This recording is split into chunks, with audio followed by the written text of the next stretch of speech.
In this video, we'll see how passwords are really cracked. Passwords are not saved as plain texts. Any website of this age on the internet uses a hashing algorithm to encrypt and manage passwords. There are many types of hashing algorithms like the SHA-1, MD5, etc. As an example for this video, let's consider Facebook. In order to log into your Facebook account, you enter your email and password and click on login. The first time you create a Facebook account, you are asked to fill in a form like this, which contains your name, your email address, and it asks you to choose a password, your birth date, and your gender. Once you click on sign up, this data is sent to the Facebook's backend database. In the Facebook's database, your name, your gender, your age, and your email or phone is saved as it is. But what about the password? As I told you, a password will never be saved as a plain text in a website's database.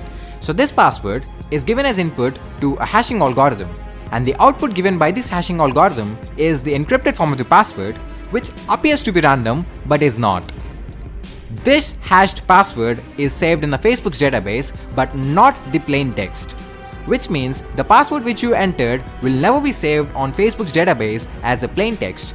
Instead, only its encrypted, or in other words, the hashed password is saved in the Facebook's database. Now suppose Facebook had a data breach, and hackers managed to gain access to Facebook's user info, which included their name, age, gender, email, and password. Though hackers have this information, they will not be able to log into any specific user account because the password is encrypted. If the hacker tries to log into any specific user account with the hashed password, he will not be provided access. He only needs to enter the password, which is in the plain text form. So what do the hacker do now? Intuitively, the only possible way is to reverse the hash into its plain text form. But this is highly impossible because a hash is a one-way function, and the plain text form of a hash cannot be obtained from the hash itself. That is how hashing algorithms are designed. So what now? This is when the strength of the password comes into the play. If you are using a common password like test123456, which I used earlier to sign up for Facebook, then the hacker will easily able to know the plain text form of your password from the hash string. There is something known as rainbow tables. These rainbow tables contain the password hashes of numerous commonly used passwords along with their plain text forms. So the hacker will be able to do a simple search with the password hash that he has, and if the password hash exists in the rainbow table, that means that the password is successfully cracked and we now have the password in a plain text form.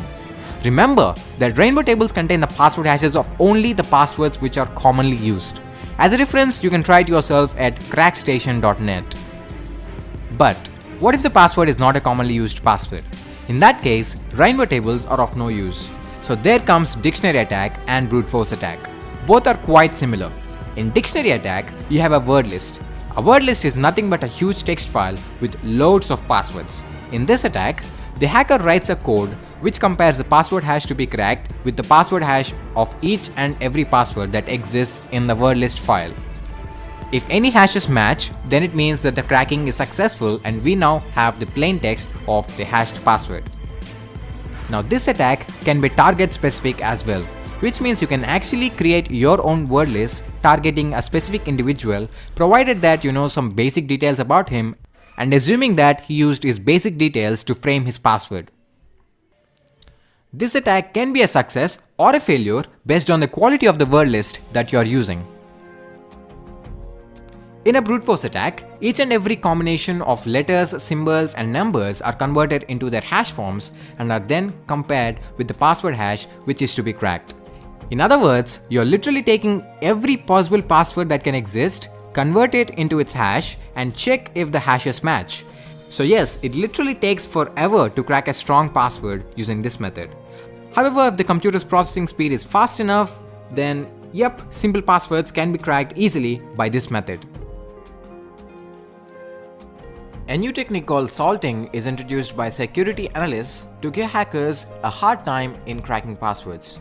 In this technique, a specific combination of characters are inserted at specific positions of the plain text password before hashing.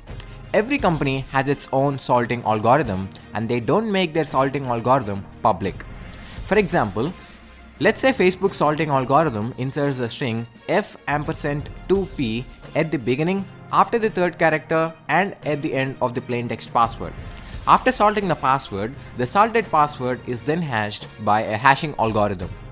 So, when a salt is used, rainbow tables are of no use, even if the password to be cracked is a weak and commonly used password, because the hash of the password without salting do not match the hash of the password which is salted.